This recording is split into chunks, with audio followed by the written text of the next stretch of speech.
Parla fan azzurri, benvenuti sul canale Notizie di Napoli. Andiamo alle ultime dall'Azzurra. Ma prima, se siete nuovi qui, già iscrivetevi e attivate le notifiche per non perdervi nessuna novità dal Napoli.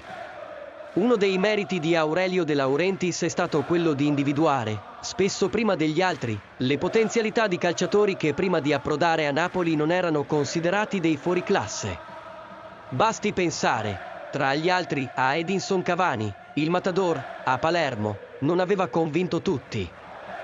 Ecco allora che quando Aurelio De Laurentiis decise di investire 17 milioni di euro, cifra che ora apparirebbe ridicola considerando ciò che ha fatto l'uruguaiano, in tanti gli diedero del pazzo. Per me vale quei soldi, si limitò a dire il patron, non sarebbe corretto fare nomi. Ma quando ebbi modo di discutere con un accreditato giornalista siciliano, mi fu detto: De Laurentiis lo ha strapagato, non vale quei soldi.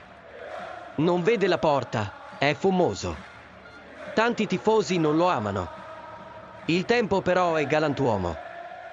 Cavani non solo ha dimostrato di essere un fuoriclasse, ma è entrato di diritto nella storia del Napoli come uno dei migliori calciatori di sempre.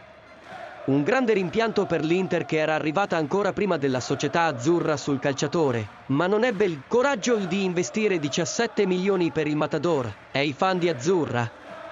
Lascia la tua opinione nei commenti, perché è molto importante per il Napoli.